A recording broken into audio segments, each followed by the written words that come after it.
பொங்கல் திருநாள். பொங்கல் திருநாள்னா இது ஏதோ அறுவடை திருநாள் அப்படின்னு சொல்லுவோம். அதாவது வருஷம் பூரா நாம் பாடுபட்டு அதனுடைய பலனை அனுபவிக்கிற நாள் அப்படிங்கிறது நாம் சொல்லிட்டு இருக்கிறது. இது முக்கியமாக இது ஒரு நன்றி அறிவிப்பு நாள் அப்படின்னு சொல்லுவாங்க. இன்னைக்கு நிறைய நன்றி அறிவிப்பு கூட்டம்லாம் நடந்துகிட்டு இருக்குல்ல, அது மாதிரி விவசாயிகள் நடத்துகிற ஒரு நன்றி அறிவிப்பு விழா இது. யாருக்கு நன்றி சொல்றாங்கன்னா ஆதவனுக்கு. அதாவது சூரியன் இல்லைன்னா விவசாயம் இல்லை. அதனால ஆதவனுக்கு நன்றி செலுத்துகிற நாளாக இந்த பொங்கல் திருநாளை நாம கொண்டாடுறோம். அதாவது இந்த பொங்கல்ல விவசாயிகள்ட்ட இருந்து நிறைய பண்புகளை நாம தெரிஞ்சுக்க வேண்டிய நாள் இது. விவசாயிகள் அவங்க விவசாயம் முன்னேறி இருக்கிற அளவுக்கு விவசாயிகளுடைய வாழ்க்கை தரம் முன்னேறல. அந்த அளவுக்கு அவர்கள் நாட்டுக்காக உழைச்சிக்கிட்டு இருக்கிறாங்க. அந்த காலத்திலேயே அதை பத்தி ஒரு கதை சொல்றது உண்டு. ஒரு வயசான ஆளு நிலத்துல ஏறு உழுதுகிட்டு இருந்தாராம். கிழிஞ்சு போன ஒரு சின்ன துண்டை தான் இடுப்புல கட்டியிருந்தாராம். தலையில ஒரு கந்தலை சுத்தி இருந்தார். உடம்பு பூரா சேரு, ரொம்ப ஏழை. ஏறு ஓட்டிட்டு இருக்கிறவர் வேற எப்படி இருப்பார்? இருந்தாலும் அந்த ஆளு ரொம்ப ஜாலியா பாட்டு பாடிக்கிட்டே ஏறு உழுதுகிட்டு இருந்தாராம். உடம்புல தான் அவர் ஏழையை தவிர மனசுல ஒரு ஏழையா தெரியல. அந்த சமயத்துல அந்த நாட்டு ராஜா அந்த பக்கமா குதிரை மேல வந்தாராம். வேட்டைக்கு போயிட்டு பரிவாரங்களோட திரும்பி வந்துகிட்டு இருக்கிறார். ரொம்ப செல்வ செழிப்புல இருக்கிற ராஜா அவர் இந்த வயசான விவசாயியை பார்த்திருக்கார். இந்த ஆள் ரொம்பவும் ஏழைங்கிறது அவர் பார்த்தாவே பளிச்சுன்னு தெரியுது. கட்டிக்கிறதுக்கு நல்ல துணி இல்லை, உடம்போ இழைச்சி போயிருக்குது, வயிறு முதுகுல போய் ஒட்டிக்கிட்டு இருக்கு, கண்ணு குழி விழுந்து போயிருக்குது. ஆனாலும் முகத்தை பார்த்தா சந்தோஷமா இருக்கிற மாதிரி இருக்கு. இவ்வளவு உற்சாகமா பாடிட்டு இருக்கிறாரே அப்படின்னு ஆச்சரியமா நினைச்சு பார்த்தார் அந்த ராஜா. சரி, அவர்கிட்ட கொஞ்சம் பேச்சு கொடுத்து பார்க்கலாம் அப்படின்னு முடிவு பண்ணார். ஐயா பெரியவரே, இப்படி கொஞ்சம் வர முடியுமான்னாராம். பொழுது போறதுக்குள்ள நான் இந்த வயல் பூரா உழவு ஓட்டி ஆகணும், அதனால பேசுறதுக்கு நேரம் இல்லை அப்படின்னாராம் அந்த பெரியவர். என்ன அவ்வளவு அவசரமா? மீதி இருந்தா நாளைக்கு உழுத கூடாதா? அது சரி, உனக்கு எத்தனை ஏக்கர் நிலம் இருக்கு அப்படின்னு விசாரிச்சிருக்கார் ராஜா. எனக்குன்னு சொந்தமா உள்ளங்கை அளவு கூட நிலம் கிடையாது. இது எங்க முதலாளியோட நிலம். இதை பூராவும் உழுது முடிச்சாதான் அவர் கூலி கொடுப்பார். நான் கூலிக்கு உழுதுகிட்டு இருக்கிறேன். உங்ககிட்ட பேசிக்கிட்டு இருந்தா அவருக்கு துரோகம் பண்ணது மாதிரி ஆயிடும் அப்படின்னாராம். ராஜா குதிரையை விட்டு கீழே இறங்கினார். வரப்புல நடந்து அந்த பெரியவர்கிட்டயே போனாராம். சரி, ஒரு நாள் பூரா உழுதா உனக்கு எவ்வளவு கூலின்னு கேட்டிருக்கார். 8 அணா கூலி கிடைக்கும்னாராம் அவர். இது ரொம்ப காலத்துக்கு முன்னாடி நடந்த ஒரு சம்பவங்கிறதுனால அப்ப 8 அணா கூலிங்கிறது ரொம்ப பெருசு. இருந்தாலும் அதுவும் அந்த ராஜாவுக்கு பெரிய கூலியா தெரியல. இவ்வளவுதானா, இதை வச்சுக்கிட்டு நீ எப்படி காலம் தள்ளுற அப்படின்னாராம். ஒன்னும் கவலை இல்லை அப்படின்னாராம் அவரு. ராஜாவுக்கு ரொம்ப ஆச்சரியமா போச்சு. 8 அணா கூலி வாங்குற இந்த ஆளு கவலை இல்லாம இருக்கிறார், ஏராளமான வசதியோட இருக்கிறன்னா கவலை இல்லாம வாழ முடியலையே அப்படின்னு நினைச்சு பார்த்திருக்கார். அது சரி, 8 அணாவில் எப்படி குடும்பம் நடத்துற அப்படின்னு கேட்டாராம். எனக்கு கிடைக்கிற 8 அணாவில் 2 அணா குடும்பத்துக்கு செலவழிக்கிறேன், 2 அணா பழைய கடனுக்கு கொடுக்கறேன், 2 அணா தர்மம் செய்யறேன், 2 அணா வட்டிக்கு கொடுக்கறேன், ஒரு குறையும் இல்லைன்னாராம். ராஜாவுக்கு ஒன்றும் புரியல. எனக்கு ஒன்றும் புரியலேன்னு இருக்காரு. ஐயா, எனக்கும் என் மனைவிக்கும் 2 அணா செலவாகுது. வயசான அம்மா அப்பா இருக்கிறாங்க, சின்ன வயசுல என்னை காப்பாத்தினவங்க அவங்க. அந்த கடனுக்கு 2 அணா செலவாகுது, அது பழைய கடன். என் தங்கச்சி ஒருத்தி ஆதரவு இல்லாத நிலைமையில தன்னுடைய மகனோட என் வீட்டுல இருக்கிறா. அவளுக்கும் அவள் மகனுக்கும் 2 அணா செலவு பண்றேன், அது தர்மம். எனக்கு 2 பிள்ளைங்க இருக்கிறாங்க, அவங்களுக்கு 2 அணா செலவு பண்றேன், அது வட்டிக்கு கொடுக்கறது மாதிரி. பிற்காலத்துல அவங்க எங்களை காப்பாத்துவாங்க. அந்த வகையில நான் திருப்தியோட வாழ்ந்துகிட்டு இருக்கிறேன் அப்படின்னாராம். ராஜாவுக்கு அர்த்தம் புரிய ஆரம்பிச்சுதான். அந்த பெரிய நிலத்தை விலை கொடுத்து வாங்கி அந்த பெரியவருக்கே தானமா கொடுத்துட்டாராம். இப்போ உழுதவருக்கே நிலம் சொந்தமாயிட்டது. அன்னையிலிருந்து அரசனுக்கும் ஆறுதல் கிடைச்சுதான். இப்படி ஒரு கதை சொல்லுவாங்க. 8 அணா வருமானத்தை வச்சுக்கிட்டு எப்படி காலத்தை தள்ளுறதுன்னு சொல்றதுக்காக இந்த கதையை சொல்றதாக யாரும் தப்பா நினைச்சுக்க கூடாது. கிடைக்கிறத எப்படி பங்கு போடுறார், எப்படி திருப்தியா வாழறார் அப்படிங்கிறது தான் முக்கியம். அது மாதிரி இன்றைக்கு இந்த பொங்கல் திருநாள்ல உழவர்கள் மனசு மகிழ்ச்சியா இருந்ததுன்னா அது எல்லாரும் மகிழ்ச்சியா இருக்கிறது மாதிரி அர்த்தம். அதனால அவர்கள்ட்ட இருந்து நாம பாடம் கத்துக்கணும். சில உழவர்கள் தங்கள் நிலத்துல விளையறத தாங்கள் சாப்பிட மாட்டாங்க. அடுத்தவங்கள்ட்ட வித்துட்டு சந்தையில போய் வேற அரிசி வாங்கிட்டு வந்துதான் இவங்க சாப்பிடுவாங்க.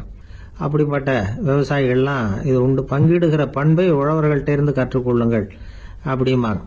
ஒரு ஆள் நிம்மதியா மகிழ்ச்சியா இருந்தானா, உங்க நிம்மதிக்கும் மகிழ்ச்சிக்கும் என்ன காரணம்னு கேட்டிருக்காரு இன்னொருத்தர்.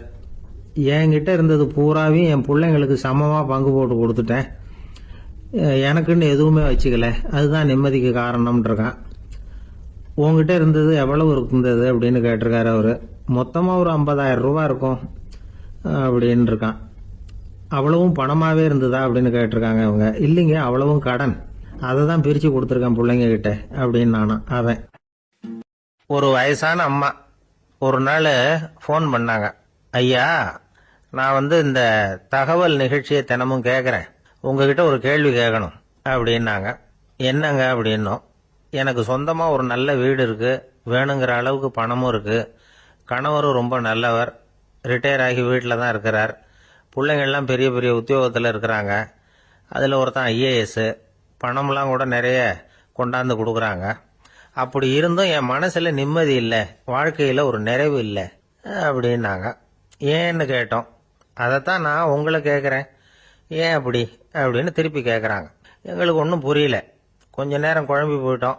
இருந்தாலும் அதை அவங்கக்கிட்ட காட்டிக்காம கொஞ்சம் சாமர்த்தியமா, ஏம்மா உங்கள் மனசில் நீங்கள் ஏதோ ஒன்று எதிர்பார்க்குறீங்க, அது நிறைவேறல அப்படி தானே அப்படின்னு கேட்டோம். ஆமாம் அப்படின்னாங்க. அதுக்கப்புறம் அவங்கக்கிட்ட கொஞ்சம் மனம் விட்டு பேசுகிறப்போ தானாக விஷயம் வெளியில் வந்தது. அதாவது அவங்க பிள்ளைங்க பெரிய பெரிய உத்தியோகத்தில் இருக்கிறதுனால அவசர அவசரமாக பார்த்துட்டு ஓடுறாங்களாம். ஆசையாக அம்மான்னு கூப்பிட்டுக்கிட்டு கிட்ட உட்காந்து கொஞ்ச நேரமாவது என்கிட்ட பேசினா தானே என் மனசு கொஞ்சம் நிம்மதியாக இருக்கும். அது அவங்களுக்கு தெரிய மாட்டேங்குதே அப்படிங்கிறாங்க. இதுதான் அவங்களுடைய ஏக்கம். இந்த ஏக்கம் அந்த தாயின் மனசில் இருந்துகிட்டு இருக்குது. இப்படி மகனுடைய அன்புக்காக மட்டுமே ஏங்குற தாய்மார்கள் பல பேர் இருக்கிறாங்க இந்த உலகத்தில். இதை நினைக்கிறப்போ ஒரு வெளிநாட்டு நாடோடி கதை ஞாபகத்தில் வருது. அதாவது கடவுள் படைப்பு தொழிலில் ரொம்ப மும்முரமாக ஈடுபட்டுக்கிட்டு இருந்தாராம். மீன்களை படைச்சாராம், பறவைகளை படைச்சாராம், விலங்குகளை படைச்சாராம். அவருக்கு திருப்தி ஏற்படலை. அதுக்கப்புறம் மனிதர்களை படைச்சிருக்கிறார். அப்பவும் அவருக்கு மன நிறைவு ஏற்படலையா. கடைசியாக தன்னுடைய சக்தி முழுசையும் பயன்படுத்தி குறையே இல்லாத அளவுக்கு ஒரு படைப்பை உருவாக்கினாராம். அந்த உன்னதமான ஒரு படைப்பு அதுதான் பெண், அதாவது தாய். இப்படி உருவாக்கி எல்லாரையும் இந்த உலகத்தில் விட்டுட்டாராம். அதுக்கப்புறம் கொஞ்ச காலம் கழிச்சு தன்னுடைய தேவியை அழைச்சிக்கிட்டு இந்த பூலோகத்துக்கு வந்திருக்கிறார். தன்னுடைய குறையில்லாத படைப்பாகிய பெண்ணை பார்த்தாராம். ஏம்மா, உனக்கு இன்னும் ஏதாவது குறை இருந்தா சொல்லு, அதையும் நிவர்த்தி பண்ணி விடுறேன் அப்படின்னாராம். அந்த அம்மா பார்த்துருக்காங்க. சுவாமி, எனக்கு நீங்க கொடுத்துருக்கிறது 2 கை, என்னுடைய பிள்ளைகளுக்கு சேவை செய்யறதுக்கு இந்த 2 கை பத்தலை, அதனால இன்னும் ஒரு 2 கை கொடுத்தா தேவலை அப்படின்னாங்களாம். கடவுள் பார்த்தார். அதனால என்ன, அப்படியே செஞ்சு விடலாம், இதோ அதுக்கான வரம் கொடுத்துட்டேன் அப்படின்னார். அந்த அம்மாவுக்கு இப்போ 4 கை ஆயிட்டுது. 4 கையாலையும் குழந்தைகளுக்கு சேவை செய்ய ஆரம்பிச்சுட்டாங்க. கடவுள் திருப்தியா திரும்பி போனார். அதுக்கப்புறம் கொஞ்ச காலம் கழிச்சு மறுபடியும் திரும்பி வந்தார் தேவியோட. பெண்ணை பார்த்தார். இப்போ என்னம்மா சந்தோஷம் தானே அப்படின்னாராம். அதுக்கு அந்த அம்மா, சந்தோஷம்தான், இருந்தாலும் இப்போ எனக்கு இருக்கிற 2 காலும் போதில்லை, இன்னும் ஒரு 2 கால் இருந்தால் தேவையில்லை, நிறைய ஓடி ஆடி பிள்ளைகளுக்காக வேலை செய்ய வேண்டியிருக்குது அப்படின்னாங்களாம். சரின்னு சொல்லி 4 கால் இருக்கிறது மாதிரி செஞ்சுட்டு போயிட்டார் கடவுள். மறுபடியும் கொஞ்ச நாள் கழிச்சு தேவி சொன்னாங்க கடவுள்கிட்ட, நீங்க என்னதான் முயற்சி பண்ணினாலும் முழுமையான ஒரு படைப்பை உங்களால் உருவாக்க முடியாது, அப்படிதான் நான் நினைக்கிறேன் அப்படின்னாங்களாம். அப்படியா சொல்ற, வா அந்த பொண்ணை பார்த்துட்டு வருவோம் அப்படின்னு புறப்பட்டு இங்கே வந்தாங்களாம். இங்கே பார்த்தா 4 காலு 4 கையோடு அந்த பொண்ணு ஒரு செவுத்துல சாஞ்சி உக்காந்து அழுதுகிட்டு இருக்குது. இப்ப தேவி அந்த பொண்ணை சுட்டி காட்டி கடவுள்கிட்ட கேட்டாங்களாம், ஏங்க நீங்க அந்த பொண்ணுக்கு கையை கொடுத்தீங்க, காலை கொடுத்தீங்க, சரி, அந்த கண்ணீரையும் எதுக்காக கொடுத்தீங்க அப்படின்னு கேட்டாங்களாம். அதுக்கு கடவுள் சொன்னாராம், கையை கொடுத்தது நான் தான், காலை கொடுத்தது நான் தான், ஆனா அந்த கண்ணீரை கொடுத்தது நான் இல்லை, அதை கொடுத்தது அந்த அம்மாவோட பிள்ளைங்க அப்படின்னாராம். இன்னைக்கு அப்படித்தான் பல பிள்ளைங்க அவங்க அம்மாவுக்கு கண்ணீரை தான் கொடுத்துக்கிட்டு இருக்கிறாங்க. அம்மாவை மதிக்கிற பிள்ளைங்க தான் இன்னைக்கு நல்லபடியா இருக்கிறாங்கங்கிறது அவங்களுக்கு தெரியறதில்ல. இந்த காலத்து பிள்ளையாண்டான் ஒருத்தன், அவங்க அம்மா கிட்டையும் நல்ல பிள்ளையா நடந்துக்குவான், மனைவி கிட்டையும் நல்ல கணவனா நடந்துக்குவான், ரொம்ப சாமர்த்தியம். ஒரு நாள் அவங்ககிட்ட கேட்டாங்க, ஏப்பா உங்க அம்மாவும் உன் மனைவியும் சண்டை போட்டுக்கிட்டா நீ எந்த பக்கம் அப்படின்னாங்களாம். வீட்டுக்கு வெளிப்பக்கம் அப்படின்னானா அவன். நம்பிக்கை இல்லைன்னா இந்த உலகத்துல நாம நடமாடவே முடியாது. அவநம்பிக்கையோட இருந்துகிட்டு இருந்தா என்னைக்கும் அவஸ்தை தான். நாம நம்புறது நடக்குதோ இல்லையோ, அது வேற விஷயம். ஆனா எதையும் நம்பி தான் நாம அடி வைக்க வேண்டியிருக்கு. வேற ஒண்ணும் வேணாம், ஒரு லாட்டரி சீட்டு வாங்குறோம், அது எங்க நமக்கு விழப்போகுது அப்படிங்கிற நம்பிக்கையோடவா வாங்குறோம்? பரிசு நமக்கு தான் அப்படிங்கிற நம்பிக்கை உள்ளூர இருக்கிறதுனால தான் அதை வாங்குறோம். இருந்தாலும் முடிவு வேற மாதிரி ஆயிடுது. அதுக்காக மனசு சோர்ந்து போறதில்ல, அடுத்த மாசமும் சீட்டு வாங்குறோம். இந்த நம்பிக்கை தான் மனித வாழ்க்கைக்கு ஆதாரம். ஒரு கடையில போய் டீ சாப்பிடுறீங்க, அந்த டீ நல்ல டீ தானா, அதுல விஷம் கலந்துருக்குமா அப்படிங்கிற சந்தேகம் வந்துட்டுதுன்னு வச்சுங்க. அதுக்கப்புறம் அதை எப்படி நீங்க சாப்பிட முடியும்? நம்பிதான் சாப்பிடணும். ரயில் ஒழுங்கா போய் சேருங்கிற நம்பிக்கை இருக்கிறதுனால தான் அதுல ஏறி உட்காடுறோம். லெட்டர் ஒழுங்கா போய் சேருங்கிற நம்பிக்கை இருக்கிறதுனால தான் பெட்டியில போடுறோம். சரி, நம்ம கதையெல்லாம் நம்மளோட இருக்கட்டும். மனித நம்பிக்கை எந்த அளவுக்கு உறுதியாகவும் அறிவுபூர்வமாகவும் இருக்கணுங்கிறதுக்கு அலெக்சாண்டர் வாழ்க்கையில நடந்த ஒரு சம்பவத்தை உதாரணமா சொல்லலாம். இந்த உலகத்தையே ஜெயிக்கணும்னு புறப்பட்டார் அலெக்சாண்டர். ஒரு கட்டத்துல அவர் சிட்னஸ் நதி கரைக்கு சேர்ந்தார். அந்த சமயத்துல அவருக்கு கடுமையான நோய் வந்துட்டுது. அவரு கூடவே வந்திருந்த கிரேக்க வைத்தியர்கள் என்னென்னமோ முயற்சியெல்லாம் பண்ணி பார்த்தாங்க. இருந்தாலும் அலெக்சாண்டருக்கு வந்திருக்கிறது என்ன நோய்ங்கிறத அவங்களால கண்டுபிடிக்க முடியல.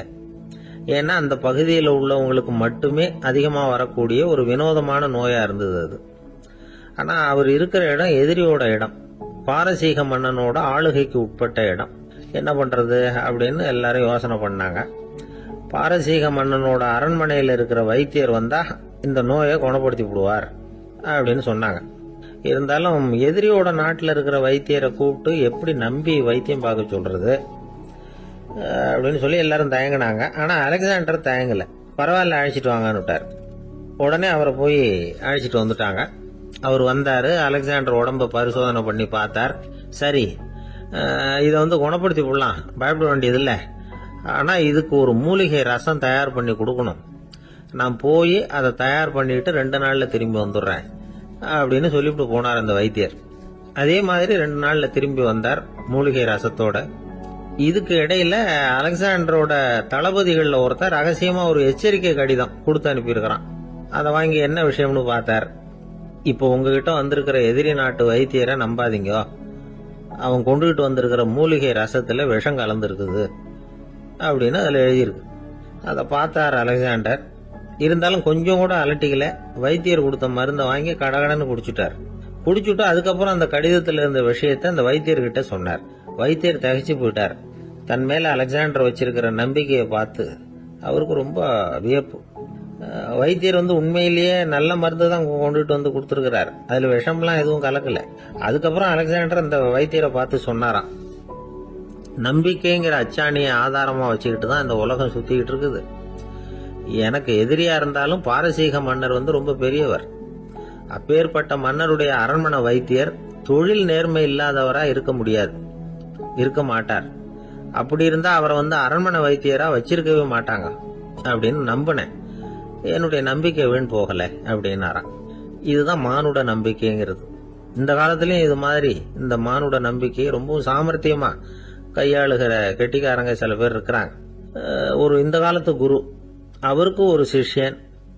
குரு முன்னாடி அந்த சிஷ்யன் ரொம்ப பணிவா நின்று, குருவே, உங்க கையால விஷத்தை கொடுத்தாலும் அதை வாங்கி மடமடன்னு குடிச்சிருவேன் அப்படின்னா. உன்னுடைய குரு பக்தியை மெச்சினேன் அப்படின்னாரு குரு. அதுக்கு அந்த சிஷ்யன், அப்படி இல்ல குருவே, உங்ககிட்ட சிஷ்யனா இருக்கிறத விட உங்க கையால விஷத்தை வாங்கி குடிச்சு விடுறது ரொம்ப நல்லது, அதனாலதான் அப்படி சொன்னேன் அப்படின்னா. அந்த காலத்துல அண்ணாமலை ரெட்டியார்னு ஒருத்தர் இருந்தார். அவர் வெங்கனூர் அப்படிங்கிற கிராமத்துல இருந்தார். அங்க இருந்து விருத்தாசலம் கோவிலுக்கு தவறாம போயிட்டு வந்துகிட்டு இருந்தார். இடையில வெள்ளாறு, அதுல ஒரு சமயம் வெள்ளம் வந்துட்டுது. இவரால் போக முடியல. அதோட விளைவு வெங்கனூர்லயே ஒரு கோவில் கட்டணும் அப்படின்னு முடிவு பண்ணார், சிவாலயம். அந்த சமயத்துல வடநாட்டுல பஞ்சம். அதனால அங்க இருந்த பல சிற்பிகள் தென்னாட்டை நோக்கி வர ஆரம்பிச்சாங்க. அவங்க வெங்கனூர் வழியா வர்றது தெரிஞ்சதும் இவர் போய் பார்த்தார். இங்க ஒரு கோவில் கட்டணும், அதுக்கு நீங்க உதவணும்னார். பஞ்ச காலத்துல இப்படி ஒரு வாய்ப்பு கிடைச்சதுல அவங்களுக்கும் ரொம்ப மகிழ்ச்சி. உற்சாகத்தோட ஒத்துக்கிட்டாங்க. ஆலய திருப்பணி ஆரம்பமாச்சு. அவங்களுக்கு வேண்டிய எல்லா வசதிகளையும் இவர் செஞ்சு கொடுத்தார். அவங்களுக்கு எந்த குறையும் இல்லாம பாத்துக்கிட்டார். அது மட்டும் இல்ல, ஒவ்வொரு நாளும் அங்க வருவாரு. உங்களுக்கு என்ன வேணும், எது வேணும்னு கேட்பாரு. ஏதாவது குறை இருந்தா சொல்லுவாங்க, உடனே தீர்த்து வைப்பார். இவரும் கேட்பாரு, எந்த குறையா இருந்தாலும் என்கிட்ட சொல்லுங்க அப்படின்னு சொல்லுவார். அதை தவிர இவராகவே கவனிச்சும் அவங்களுக்கு என்னென்ன தேவைங்கிறத கண்டுபிடிச்சு அதையெல்லாம் கொடுத்துக்கிட்டு இருப்பார். என்ன தேவைன்னாலும் அதை நிறைவேற்றி வச்சிருவார். அந்த சிற்பிகளின் தலைவன் ஒருத்தன், அந்த ஆளுக்கு வெத்தலை பாக்கு போடுறது பழக்கம். இதை தெரிஞ்சுக்கிட்டு அதுக்காகவே ஒரு ஆளை ஏற்பாடு பண்ணார். வேணுங்கிற போலாம் நீ வெத்தலை சிவல் மடிச்சு கொடுக்க வேண்டியது உன் வேலை அப்படின்னு ஒருத்தனை ஏற்பாடு பண்ணிட்டார். இப்படியெல்லாம் செஞ்சதும் அவங்களுக்கும் ரொம்ப உற்சாகம். ரொம்ப பொறுப்பா சிற்ப வேலைகளை செஞ்சுக்கிட்டு இருக்கிறாங்க. ஒரு நாள் என்னாச்சு தெரியுமா? அந்த சிற்பிகளின் தலைவன் ரொம்ப நுணுக்கமா ஒரு வேலையை செஞ்சுக்கிட்டு இருக்கிறான். சாரம் போட்டு அது மேல படுத்துக்கிட்டு அண்ணாந்து பார்த்து உச்சியில நுணுக்கமான சிற்பங்களை உருவாக்கிக்கிட்டு இருக்கான். சிற்பியின் கவனம் செதறப்படாதுங்கிறதுனால இவரு மெதுவா சத்தம் போடாம கிட்ட போய் நின்று அதை கவனிச்சுக்கிட்டு இருக்கிறார். அந்த சிற்பி வழக்கம் போல வெத்தலை பாக்குக்காக இடது கையை கீழே நீட்டினான். அந்த சமயம் பார்த்து அவருக்கு தாம்பூலம் கொடுக்கறவன் அங்க இல்ல, எங்கேயோ போயிருக்கிறான். அண்ணாமலை ரெட்டியார் என்ன பண்ணாரு தெரியுமா? தனக்காக கொடுக்கப்பட்ட தாம்பூலத்தை வாங்கி சிற்பியின் கையில கொடுக்கறாரு. அவன் வாங்கி போட்டுக்கிட்டான். இது என்ன இன்னைக்கு வெத்தலை சீவல் வேற மாதிரி இருக்குது, வாசனை தாம்பூலமா இருக்குது அப்படின்னு யோசனை பண்ணிட்டு கீழே திரும்பி பாக்குறார். பார்த்தா ரெட்டியார் மறுபடியும் சிற்பி கை நீட்டும் பொழுது கொடுக்கறதுக்காக தாம்பூலத்தை மடிச்சு வாங்கி வச்சுக்கிட்டு தயாரா நிக்கிறார். சிற்பிக்கு அதிர்ச்சி. உடனே பொத்துன்னு கீழே குதிச்சான். ஐயா, என்ன இது நீங்களா அப்படின்னா.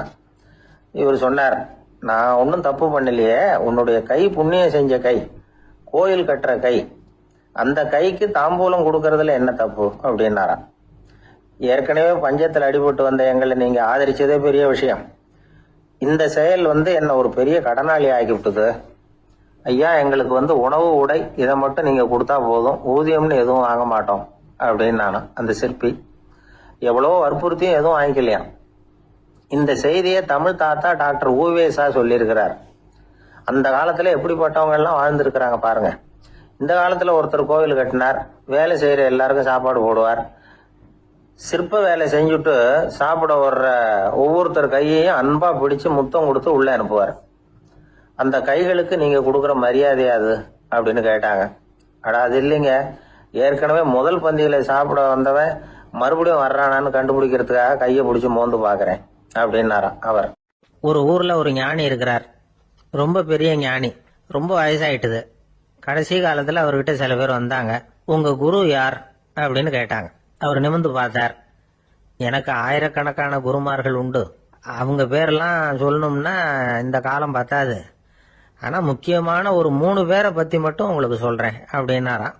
அப்புறம் சொன்னார், அந்த 3 பேர்ல ஒருத்தன் ஒரு திருடன். ஒரு சமயம் ஒரு பாலைவனம் வழியா நான் போய்கிட்டு இருந்தேன். அப்போ வழி தவறி போய் ஒரு கிராமத்துக்கு போயிட்டேன். அது இருட்டு நேரம், நடு ராத்திரி, ஊரே உறங்கி போச்சு. அந்த நேரத்துல ஒரு ஆள் மட்டும் ஒரு வீட்டு சுவத்துல ஏதோ பண்ணி உள்ள நுழையறதுக்கு முயற்சி பண்ணிட்டு இருக்கிறான். அவன்கிட்ட போய் நான் இன்னைக்கு இங்க எங்க தங்க முடியும் அப்படின்னு கேட்டேன். அதுக்கு அவன், இந்த ராத்திரி வேளையில அது ரொம்ப சிரமம், ஒரு திருடனோட உங்களால தங்க முடியும்னா நீங்க என்னோட தங்கலாம் அப்படின்னா. நான் அவங்க கூட 1 மாசம் தங்கி இருந்தேன்.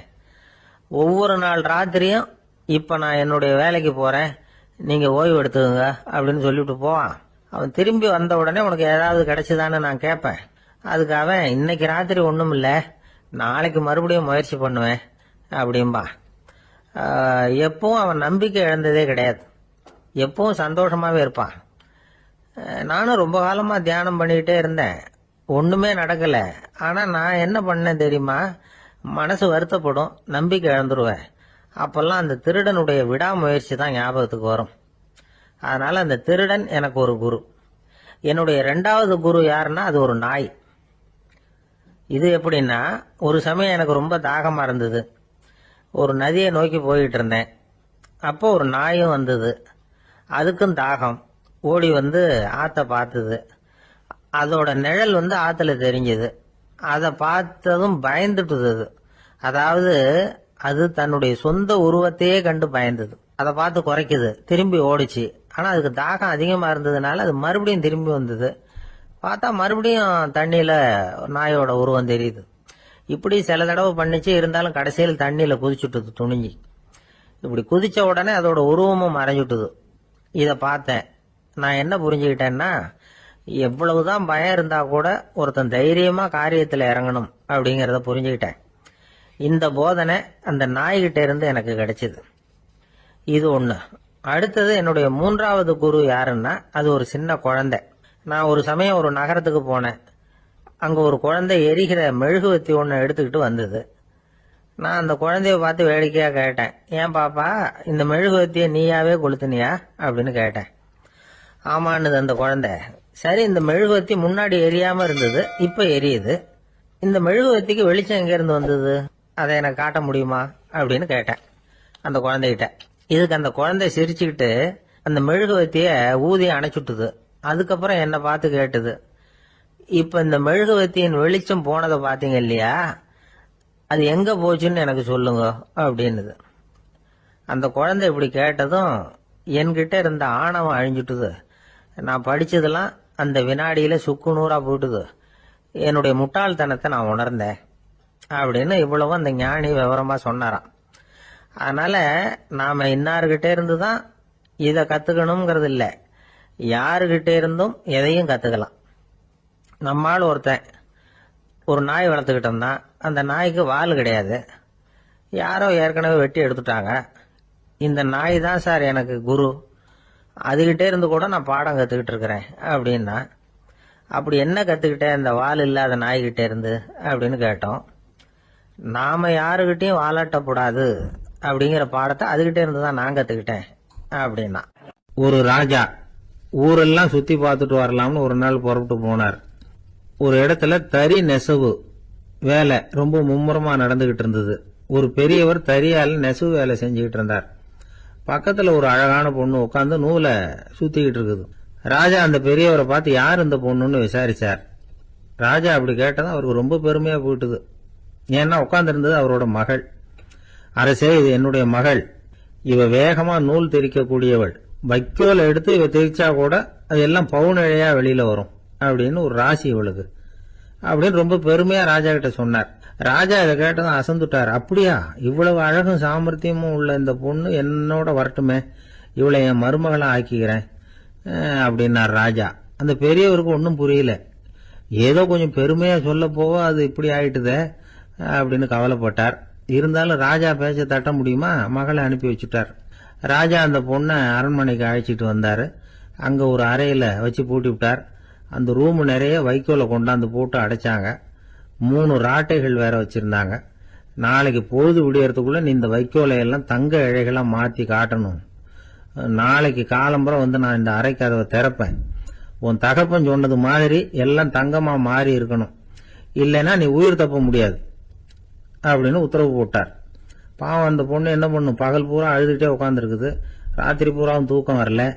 மறுநாள் அதிகாலை நேரத்துல யாரோ கதவை தட்டுற சத்தம் கேட்டுது. பயந்துகிட்டே கதவை திறக்கிறா.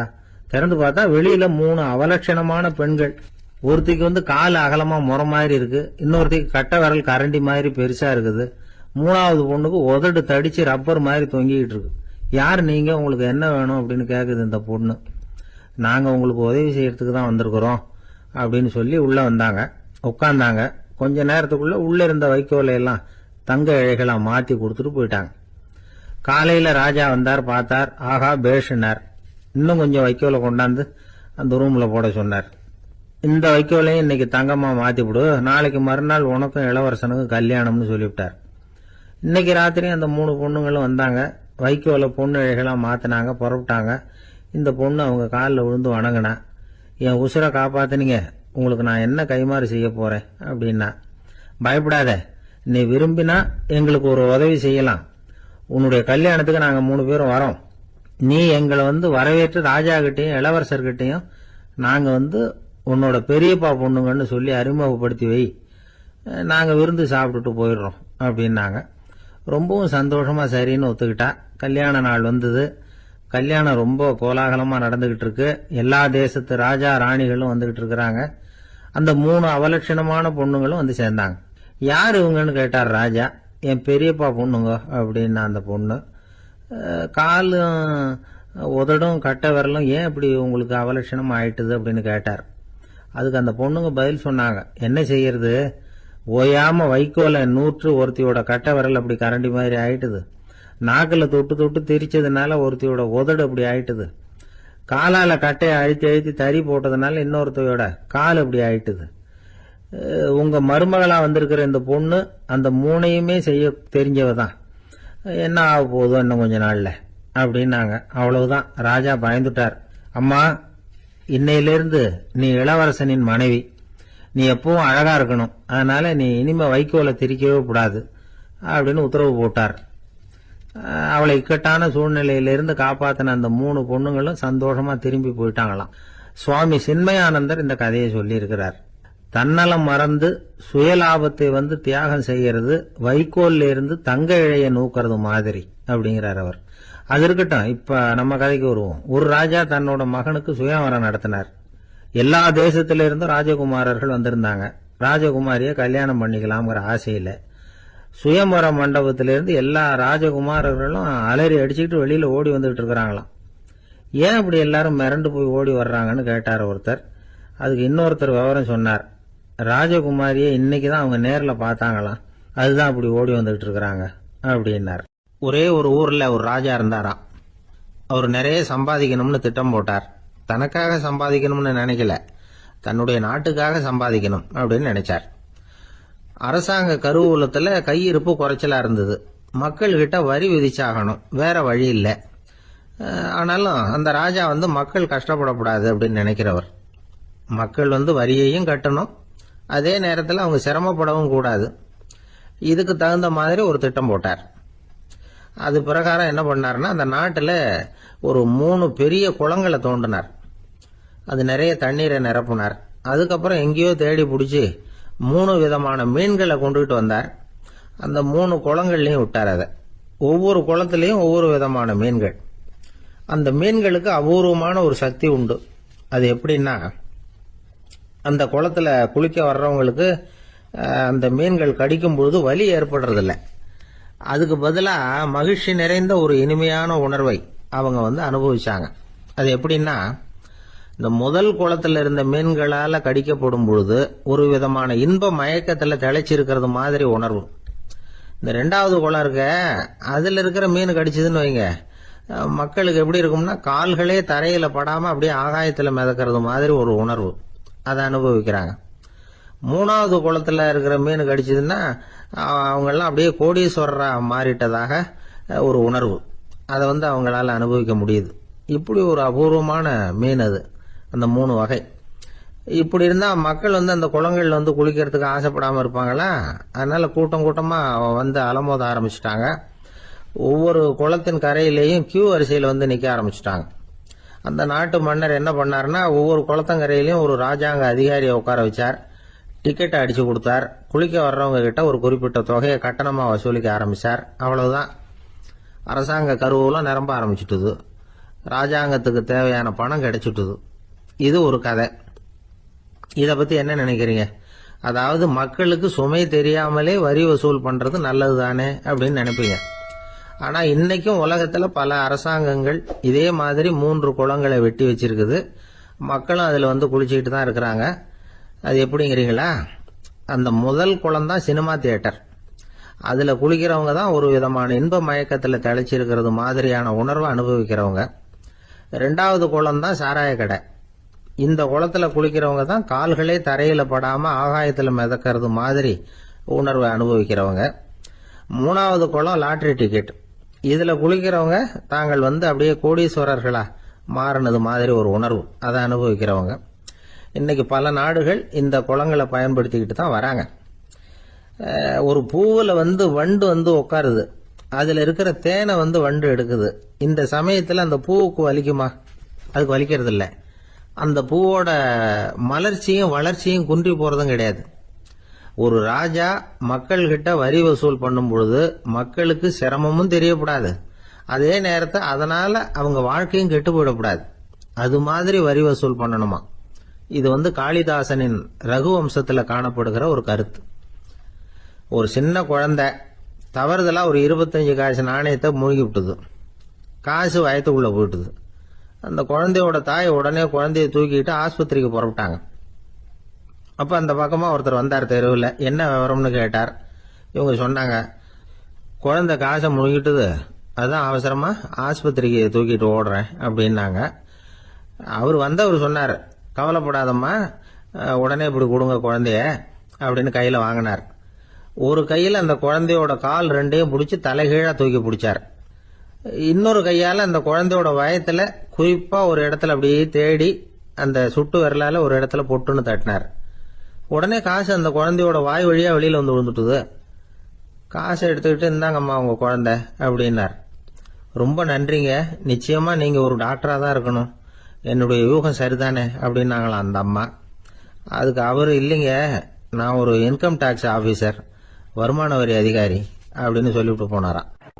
அந்த ஆள் என்னை கண்ணா பண்ணான்னு திட்டி விட்டான் சார், அதை நினைச்சா எனக்கு ரொம்ப வருத்தமா இருக்கு அப்படின்னு சொல்லி கவலைப்பட்டார் ஒருத்தர். இதுல கவலைப்படுறதுக்கு என்ன இருக்குது அப்படின்னார் ஒரு பெரியவர். அவர் ஒரு மகான். என்ன சார் இப்படி சொல்றீங்க, ஒருத்தர் நம்ம பார்த்து திட்டுனா வருத்தமா இருக்காதா அப்படின்னார். அது எப்படி வருத்தமா இருக்கும், திட்டுறதுங்கிறது என்ன, அது வெறும் சத்தம் தானே அப்படின்னார் அந்த பெரியவர். நம்ம ஆளுக்கு தலையை பிச்சுக்கலாம் போல இருந்தது. இருக்காது அப்படின்னா நமக்கு அப்படித்தானே தோணுது. அந்த பெரியவர் சொல்றது ரொம்ப பெரிய விஷயம். அதை நாம புரிஞ்சிக்க முயற்சி பண்ணலாம்னா நடைமுறை வாழ்க்கைக்கு அது ஒத்து வர்றது மாதிரி தெரிய மாட்டேங்குது. இருந்தாலும் அந்த பெரியவர் அதுக்கு என்னதான் விளக்கம் கொடுக்கறாருன்னு பாப்போமே. ஒரு ரயில் போயிட்டு இருக்கு, அதுல ஒரு சாது போயிட்டு இருக்கார்.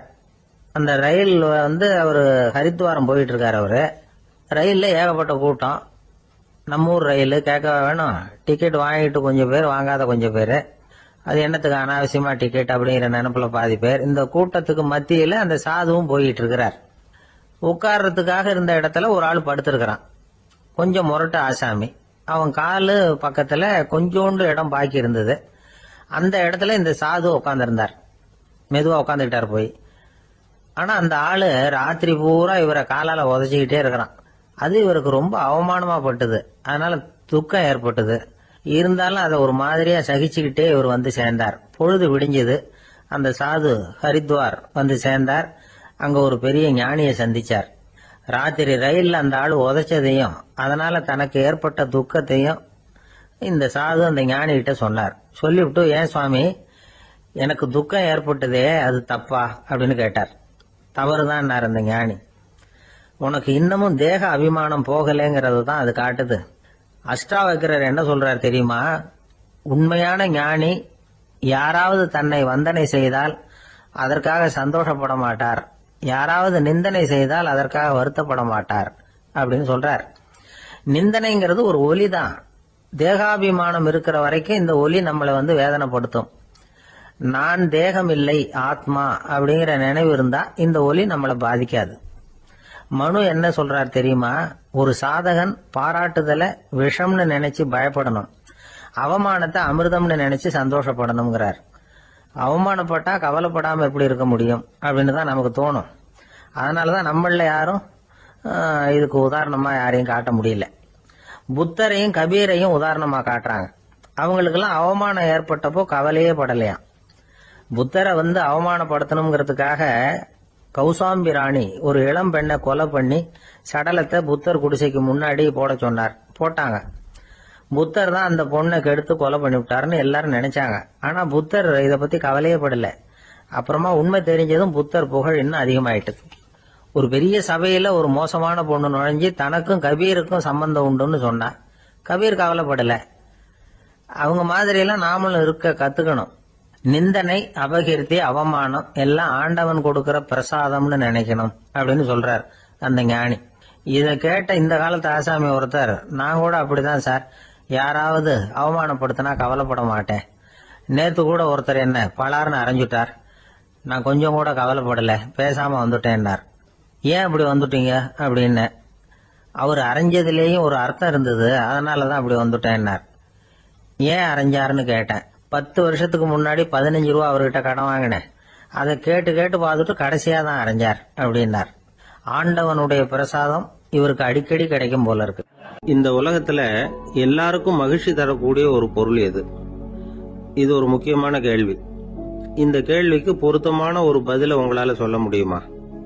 அதாவது கொஞ்சம் யோசிச்சு பார்த்தா பணம்னு சொல்லலாமா? இப்ப கையில காசு இல்லாதவங்க கிட்ட ஒரு 10 ரூபாய கொடுத்தா அது அவனுக்கு சந்தோஷத்தை கொடுக்கும். ஏற்கனவே வருமான வரி பிரச்சனையில சிக்கி இருக்கிறவர்கிட்ட இன்னும் கொஞ்சம் பணம் இந்தாங்கன்னு சொல்லி கொடுத்தோம்னா அது அவருக்கு சங்கடத்தை தான் கொடுக்கும். அதனால அந்த கேள்விக்கு பணம்ங்கிறது பொருத்தமான பதிலா இருக்க முடியாது. கேள்வி என்னன்னா, இந்த உலகத்துல எல்லாருக்கும் மகிழ்ச்சி தரக்கூடிய ஒரு பொருள் எது? சரி, இனிப்புன்னு சொல்லலாமா? ஏன்னா எல்லாருக்கும் இனிக்க தானே செய்யும். அதுலயும் ஒரு சிக்கல் இருக்கு. சக்கரை வியாதிகாரங்களுக்கு அது என்ன சந்தோஷத்தையா கொடுக்கும்? ஆக எல்லாருக்கும் வேறுபாடு எதுவும் இல்லாம மகிழ்ச்சியை கொடுக்கக்கூடியது வேற ஏதோ ஒண்ணு இருக்கு. அது என்னன்னு கண்டுபிடிக்கணும். அதுதான் இன்னைக்கு தகவல். அதை கண்டுபிடிக்கணும்னா இந்த கதையை கேட்கணும்.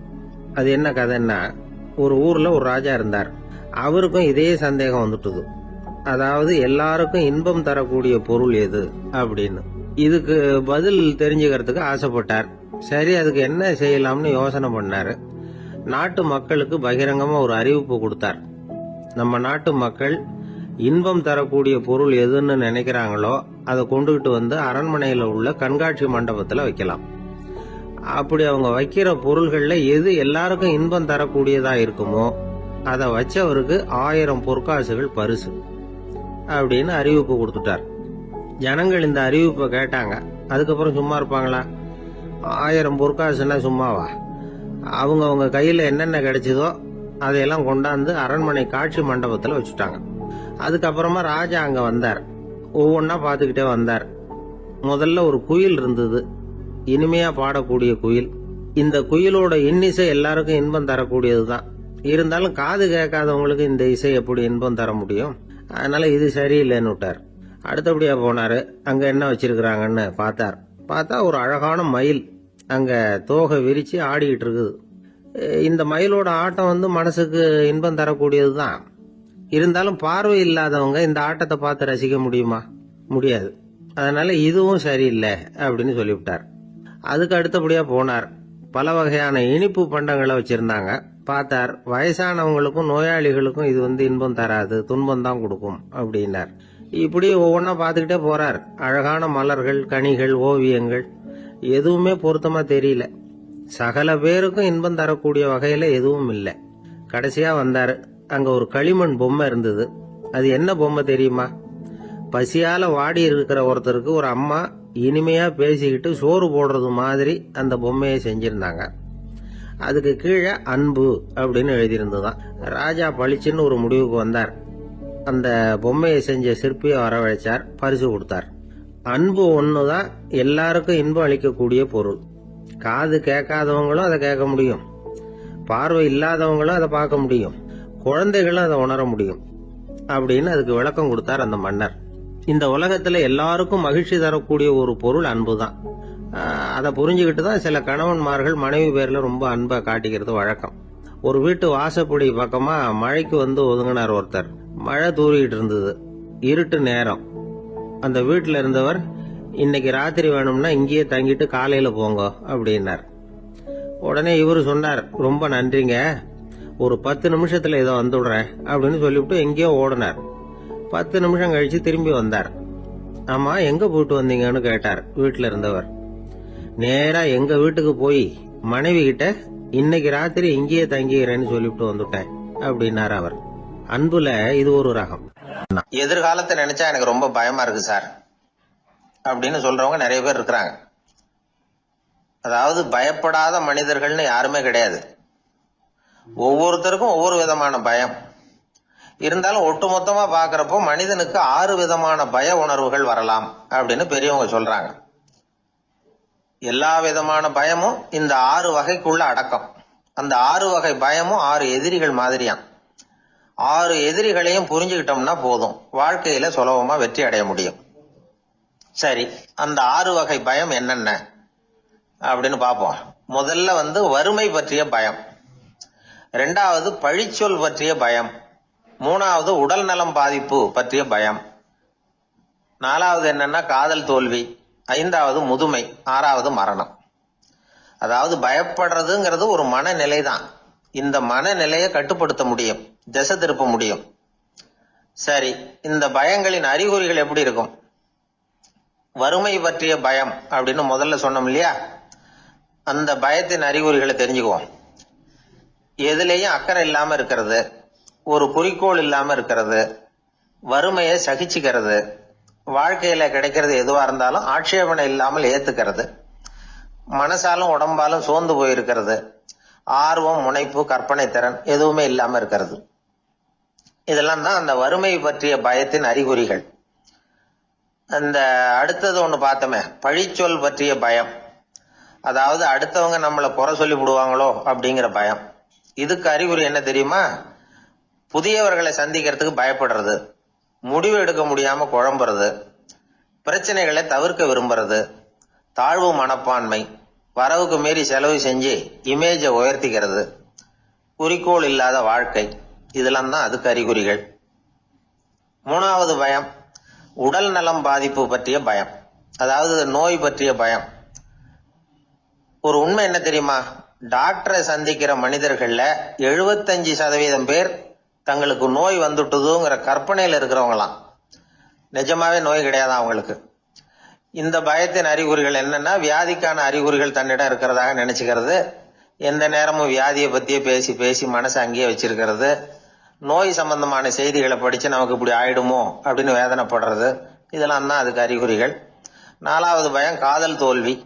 இது ரொம்ப வேதனை, உடம்பையும் மனசையும் சீரழிச்சு விடும். ஆண்களை விட பெண்கள் தான் இந்த பய உணர்வுல அதிகமா பாதிக்கப்படுறாங்க. அஞ்சாவது முதுமை பற்றிய பயம். ஆறாவது மரண பயம், வயசான காலத்துல எப்படி சமாளிக்கிறது அப்படிங்கிற பயம். ஆக இதையெல்லாம் நாம புரிஞ்சுக்க வேண்டியது ரொம்ப அவசியம். இந்த 6 வகை பயங்களை சரியா புரிஞ்சுக்கிட்டு நாம நடந்துக்கணும். வாழ்க்கையின் முன்னேற்றத்துக்கு இந்த பயங்கள் முட்டுக்கட்டே ஆயிடக்கூடாது. உழைச்சி பணம் சேர்க்கணும், உற்சாகமா மனசை வச்சுக்கணும். மனசை கட்டுப்படுத்துகிற மார்க்கம் தெரிஞ்சுக்கிட்டா போதும், எல்லாம் சரியா வந்துடும். நம்ம ஆள் ஒருத்தன் சொன்னான், சார் எனக்கு வறுமை பற்றிய பயம்தான் இருந்தது, ஒரே ராத்திரியில 30,000 ரூபாய் தயார் பண்ணிவிட்டேன், இப்ப எனக்கு இன்னொரு பயம் வந்துட்டுதுன்னா. என்ன பயம்னு கேட்டாங்க. போலீஸு கண்டுபிடிச்சிருமோங்கிற பயம்னா. இது இந்த பயத்துல அடங்காது. அதனால அஞ்சி அஞ்சி சாவார், அஞ்சாத பொருள் இல்லை அப்படின்னு பாரதி சொன்னார் இல்லையா? அது மாதிரி பயத்தை புரிந்து கொண்டு அதற்கு தகுந்த மாதிரி நம்முடைய வாழ்க்கையை அமைத்துக் கொள்ள வேண்டும். அப்படி அமைத்துக் கொள்ளுகிறவர்களுக்கு வெற்றி நிச்சயம். ஒரு சின்ன பையன் என்னை தேடிட்டு ஓடி வந்தான். ஒரு கதை சொல்லுங்கன்னா, சொந்தமா எதுவும் தெரியாத என்ன, உங்களுக்கு சொந்தமா எதுவும் தெரியாதுன்னு எனக்கும் தெரியும் அப்படின்னா. இந்த பையன் அடிக்கடி என்கிட்ட வந்து கதை கேட்கிறவன், அதனால என்னோட ரகசியம்லாம் அவனுக்கு அத்துப்படி. அதனால தான் அவ்வளவு தெளிவா அடிச்சு விடுறான். சரி, இப்ப என்ன செய்யலாம்னு, பழைய கதை ஏதாவது ஒன்று சொல்லுங்களேன்னா. உனக்கு கிருஷ்ணதேவராயரை தெரியுமான்னு. அவர்கிட்ட நேரில் பழக்கம் இல்லை, ஆனால் அவரை பற்றி புஸ்தகத்தில் படிச்சிருக்கேன்னா. சரி, இவன்கிட்ட மேற்கொண்டு பேச்சு கொடுத்தா நம்மளை ஒரு மாதிரி ஆக்கி விடுவான் அப்படிங்கிறத யூகம் பண்ணிட்டு அவனை உட்கார வச்சு கடைசி வரைக்கும் குறுக்க பேசக்கூடாது அப்படின்னு ஒரு கண்டிஷனையும் போட்டுட்டு அந்த கதையை சொன்னேன். ஒரு சமயம் கிருஷ்ணதேவராயர் சமஸ்தானத்துக்கு ஒரு பெரிய வித்வான் வந்து சேர்ந்தாராம். என்னோட போட்டி போடுறதுக்கு இந்த ஊர்ல யாராவது இருக்கீங்களா அப்படின்னு சவால் விட்டாராம். அந்த ஊர்ல இருந்த பெரிய பெரிய வித்வான்லாம் இது ஏதுடா வம்பா போச்சுன்னு நினைக்க ஆரம்பிச்சுட்டாங்க.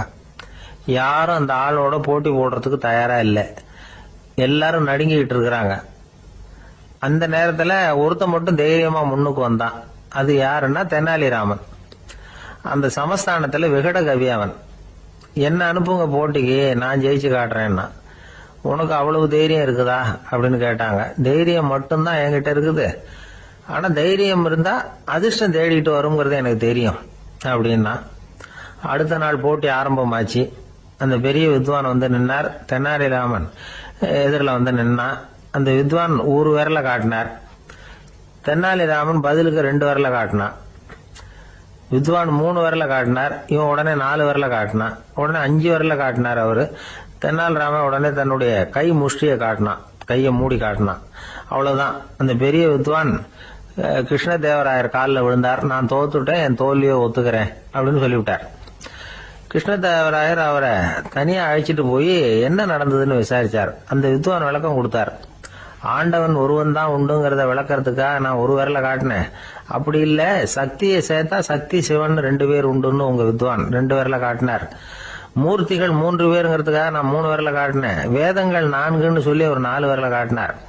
பஞ்சபூதங்கள் 5ன்னு நான் 5 விரல காட்டினேன். அதையெல்லாம் அடக்கி ஆளணும்னு சொல்லி அவர் கையை மூடி உறுதியா காட்டினாரு. அடடா, உங்க வித்வானுக்கு எப்பேற்பட்ட அறிவு, அவர் தான் ஜெயிச்சார், நான் தோத்துட்டேன் அப்படின்னார் அவர். அப்படி சொல்லிவிட்டு அவர் போயிட்டார். அதுக்கப்புறம் தெனாலிராமனை கூப்பிட்டு என்னப்பா நடந்தது அப்படின்னு கேட்டாராம். அதுக்கு தெனாலிராமன் விளக்கம் கொடுத்துருக்கிறான். அவன் முதல்ல என்ன கொன்னுடுவேன்னு அந்த வித்வான் ஒரு விரல காட்டினான். உடனே ஒரு 2 கண்ணையும் தோண்டி போடுவேங்கிறதுக்காக நான் 2 விரல காட்டினேன். உனக்கு நாமம் போட்டுருவேன்னு சொல்லி 3 விரல காட்டினான். அதை அழிச்சிருவேன்னு 4 விரல காட்டினேன். உன்னை அரைஞ்சிருவேன்னு அவன் 5 விரல காட்டினான். நான் உங்களை குத்தி போடுவேன்னு சொல்லி கையை மூடி காட்டினேன் அப்படின்னா. இப்ப பாருங்க, ஜெயிச்சது யார்? தைரியம் மட்டும் இருந்துட்டா அதிர்ஷ்டம் தானா தேடி வருங்கிறது எவ்வளவு உண்மையா போச்சு. அதனால நாம எப்பவும் தைரியமா இருக்கணும்னு சொல்லிவிட்டு என் எதிரில் கதை கேட்டுட்டு உட்காந்துருந்த சின்ன பையனை பார்த்தேன். அவன் என்னை நிமிர்ந்து பார்த்தான். அவன் தன்னோட கை கால் 2ஐயும் ஒரு மாதிரியா என் முன்னால தூக்கி 20 விரல காட்டினான்.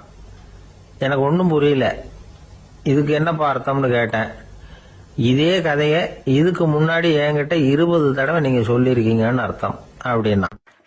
ஒரு குரு, இளம் சீடர்கள் எதிரில் உட்கார்ந்துருக்கிறாங்க. குரு பாடம் நடத்திக்கிட்டு இருக்கிறார். சீடர்களுக்கு ஒரு ஆசை, அதாவது ஒரு முக்கியமான மந்திரத்தை நம்ம குருநாதர்கிட்ட இருந்து கத்துக்கணும் அப்படிங்கிறது அவங்க ஆசை. அது என்ன மந்திரம்னா, இறந்தவரை உயிர்ப்பிக்கக்கூடிய புனித மந்திரம். அதாவது செத்தவங்களுக்கு மீண்டும் உயிர் உண்டாக்குகிற மந்திரம். குருவே, தயவு பண்ணி அந்த மந்திரத்தை எங்களுக்கு உபதேசிக்கணும் அப்படின்னு கேட்டாங்க. அது ரொம்ப ஆபத்தானது, அது என்னத்துக்கு உங்களுக்கு வேண்டாமேன்னாராம் குரு. எங்களுடைய நம்பிக்கை உறுதிப்படுறதுக்காகத்தான் கேட்கிறோம், வேற ஒன்றும் இல்லை அப்படின்னு நாங்களாம் சீடர்கள். பக்குவப்படாத அறிவுங்கிறது ரொம்ப ஆபத்தானது அப்படின்னாராம் குரு. இது சீடர்களுக்கு புரியல. அது எப்படிங்க பக்குவப்படாத அறிவு ஆபத்தானதுன்னு சொல்றீங்க, அப்படின்னா என்ன அப்படின்னு கேட்டிருக்காங்க சீடர்கள். குரு அதுக்கு விளக்கம் கொடுத்தாராம். அந்த மந்திரத்தை எப்போ பயன்படுத்தணுங்கிறது முக்கியம். அதை அறியக்கூடிய ஞானம் ஏற்படுகிற வரைக்கும் அதை தெரிஞ்சுக்காம இருக்கிறது தான் நல்லது, இல்லைன்னா ஆபத்துன்னாராம். ஆனா அந்த சீடர்கள் அதை கேட்கற மாதிரி இல்லை, ரொம்ப பிடிவாதம் பண்ண ஆரம்பிச்சுட்டாங்க. சரி வாங்க சொல்றேன்னாரு குரு. எல்லாரும் வந்தாங்க. அந்த புனித மந்திரத்தை அவங்களுக்கு ரகசியமா உபதேசம் பண்ணார். உபதேசம் பண்ணிவிட்டு அவங்களுக்கு எச்சரிக்கையும் கொடுத்தார். இந்த மந்திரத்தை நல்லா ஆராய்ச்சி பார்த்ததுக்கு அப்புறம் தான் உச்சரிக்கணும், அவசரப்பட்டு எதுவும் செஞ்சிடக்கூடாது அப்படின்னு ஒரு தடவைக்கு பல தடவை எச்சரிக்கை கொடுத்தார். சரின்னு சொல்லிவிட்டு அவங்க எல்லாம் மந்திரத்தை கத்துக்கிட்டு எழுந்திரிச்சு போயிட்டாங்க. ஒரு நாள் அந்த சீடர்கள் எல்லாம் மணற்பாங்கான இடத்துல அப்படியே நடந்து போயிட்டு இருக்கிறாங்க. ஒரு பாலைவன பகுதி மாதிரி ஒரு இடம். அங்க ஒரு இடத்துல எலும்புகள் குவியலா கிடந்தது. உடனே இந்த சீடர்கள் முன்ன பின்ன யோசிக்காம, தியானமும் பண்ணாம, அந்த மந்திரத்தோட பயனை சோதிச்சு பார்க்கணும் அப்படின்னு நினைச்சுக்கிட்டு அந்த மந்திரத்தை உச்சரிக்க ஆரம்பிச்சுட்டாங்க. அவ்வளவுதான். உடனே என்னாச்சு தெரியுமா? அந்த எலும்புகள் எல்லாம் ஓநாய்களா மாறி அவங்கள துரத்த ஆரம்பிச்சுட்டுது. சீடர்கள் எல்லாம் தலைதெறிக்க ஓட ஆரம்பிச்சுட்டாங்க. ஓநாய்களும் விடல, அவங்கள துரத்தி பிடிச்சி கடிச்சு குதற ஆரம்பிச்சுட்டுது. அப்பதான் அந்த சீடர்களுக்கு குரு சொன்ன அறிவுரையோட அர்த்தம் புரிஞ்சுது. பக்குவப்படாத அறிவு ஆபத்தானது அப்படிங்கிறது. அதனால இதுல இருந்து நாம தெரிஞ்சுக்க வேண்டியது என்னன்னா, நாம நம்ம அறிவை வளர்த்துக்கிட்டா மட்டும் போதாது, அந்த அறிவை எப்போ எப்படி பயன்படுத்தணும் அப்படிங்கிற பக்குவமும் நமக்கு வரணும். அப்பதான் வாழ்க்கை நல்லபடியா அமையும், இல்லைன்னா இடைஞ்சல் தான். இந்த காலத்துல சில சின்ன பிள்ளைங்களுக்கே அறிவு ரொம்ப பக்குவப்பட்டிருக்குங்கிறத உணர முடியுது. ஒரு சின்ன பையன் பள்ளிக்கூடத்துல மார்க் லிஸ்ட் கொடுத்தாங்க, வாங்கிக்கிட்டு அவசரமா வீட்டுக்கு ஓடினான். எதிரில் வந்த ஒருத்தர் கேட்டார், என்ன அவசரம், ஏன் இப்படி வேகமா ஓடுறேன்னார். எங்க அம்மா கிட்ட அடி வாங்கணும், அதுக்காக தான் ஓடுறேன்னா. அடி வாங்கறதுக்கா இவ்வளவு அவசரம்னார் அவரு.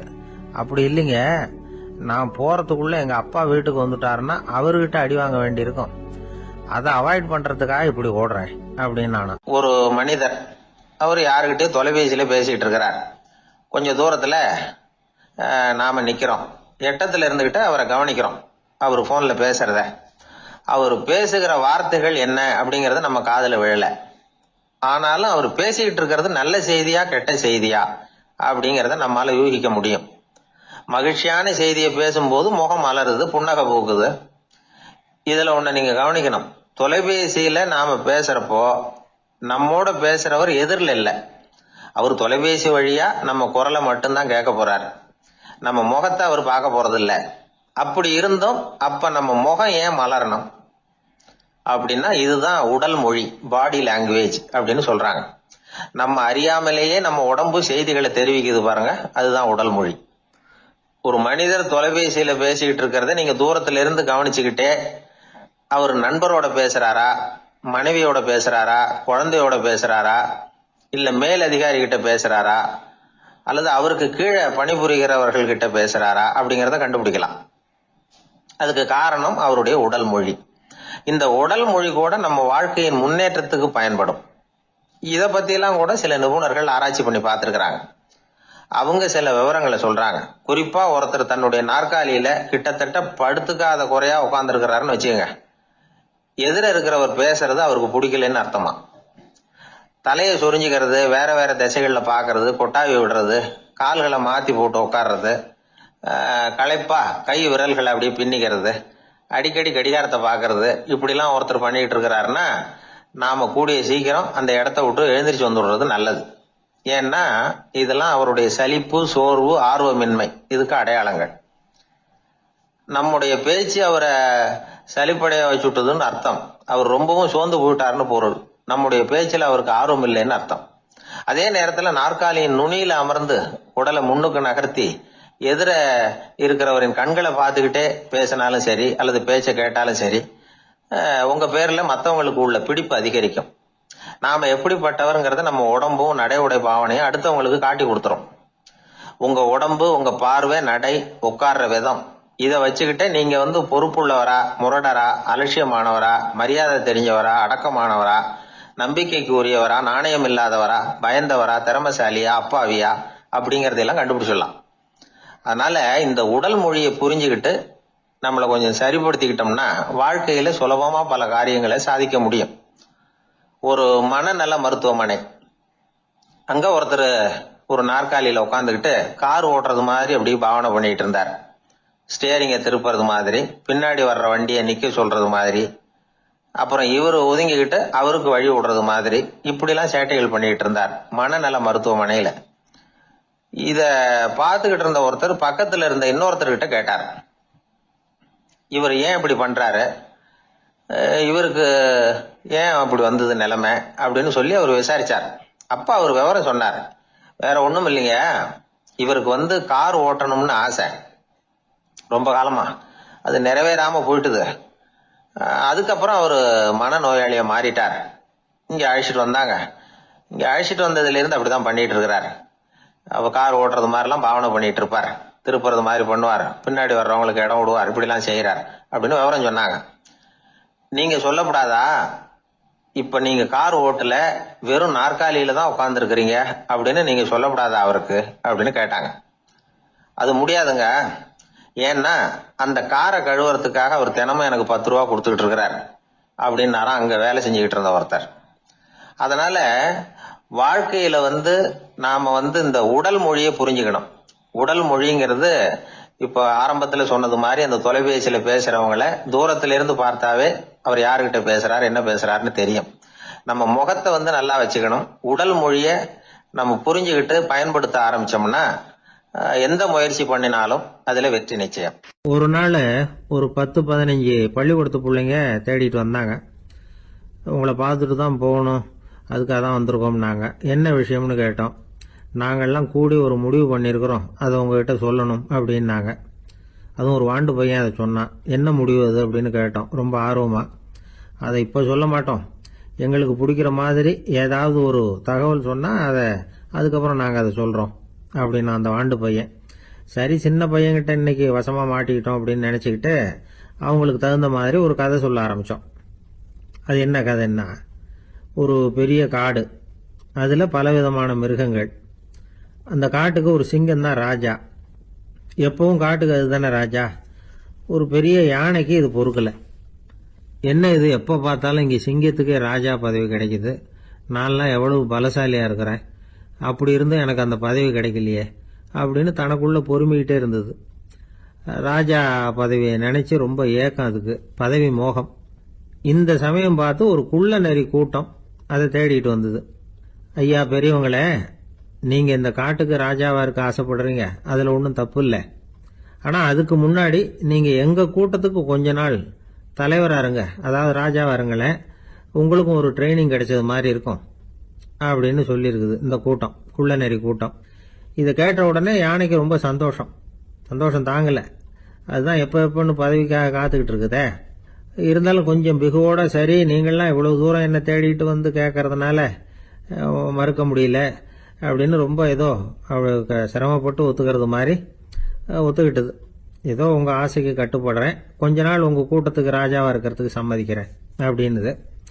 உடனே அந்த யானை ராஜ நட போட ஆரம்பிச்சுட்டுது. யானை சாதாரணமா நடந்தாவே எப்படி இருக்குங்கிறது நமக்கு தெரியும். அதுவே ராஜ நட நடந்தா எப்படி இருக்கும் கற்பனை பண்ணி பாருங்க. யானை முன்னாடி கம்பீரமா போய்கிட்டு இருக்குது, தலைவர் இல்லையா, அதனால குள்ள நரிகள்லாம் ரொம்ப அடக்கமா அது பின்னாடி அணிவகுத்து போயிட்டு இருக்குது. ராஜா வாழ்க மன்னர் வாழ்க அப்படின்னு கோஷம் வேற. யானைக்கு தலைகால புரியல, அவ்வளவு சந்தோஷம். அந்த யானைக்கு செருக்கு ஆணவம் எல்லாம் ஏற்பட்டு போச்சு. அதுக்கப்புறம் அது தரையை பார்க்குமா, நிமிர்ந்து நடக்க ஆரம்பிச்சுட்டுது. தரையை பார்க்கறதே இல்லை. அப்படி போயிட்டு இருக்கிறப்போ ஒரு சதுப்பு நிலத்துல திடீர்னு காலை வச்சுட்டுது. அவ்வளவுதான், கால் உள்ள போட்டுது. இன்னொரு காலை எடுத்து வச்சது, அதுவும் உள்ள போட்டுது. அந்த 2 காலையும் எடுக்கிறதுக்காக அடுத்த 2 காலையும் அழுத்துச்சு, அதுவும் உள்ள போக ஆரம்பிச்சுட்டுது. இப்ப 4 காலம் வசமா சேத்துல அழுந்தி போச்சு, எடுக்க முடியல. குள்ள நரிகள்லாம் அதை சுத்தி சுத்தி வந்தது. சிலது சுத்தி நின்று டான்ஸ் ஆட ஆரம்பிச்சுட்டுது யானையை பார்த்துட்டு. இதை யானை பார்த்தது. என்ன இது தலைவர், நான் தவிச்சுக்கிட்டு இருக்கிறேன், தொண்டர்கள்லாம் சுத்தி நின்று வேடிக்கை பார்த்துக்கிட்டு இருக்கிறீங்க, டான்ஸ் ஆடுறீங்க அப்படின்னு கேட்டுதான். தொண்டர்களே, தலைவர் நான் தவிச்சுக்கிட்டு இருக்கிறது உங்களுக்கு தெரியலையா? இப்போ உடனே உங்க தலைவரை காப்பாற்ற வேண்டியது உங்க கடமை இல்லையா அப்படின்னு கத்துச்சான் அந்த யானை. குள்ள நரிகள்ல ஒண்ணு முன்னாடி நின்று அந்த யானையை பார்த்துதான், தலைவரே, எங்களுக்கு ரொம்ப நாளா ஒரு ஆசை, அந்த ஆசையை நிறைவேற்றிக்கிறதுக்காகத்தான் உங்களை எங்க தலைவரா ஏத்துக்கிறோம்னு சொன்னோம் அப்படின்னு தான். என்ன ஆசைன்னு கேட்டிருக்கு யானை. யானை கறி சாப்பிட்டு பார்க்கணுங்கிறது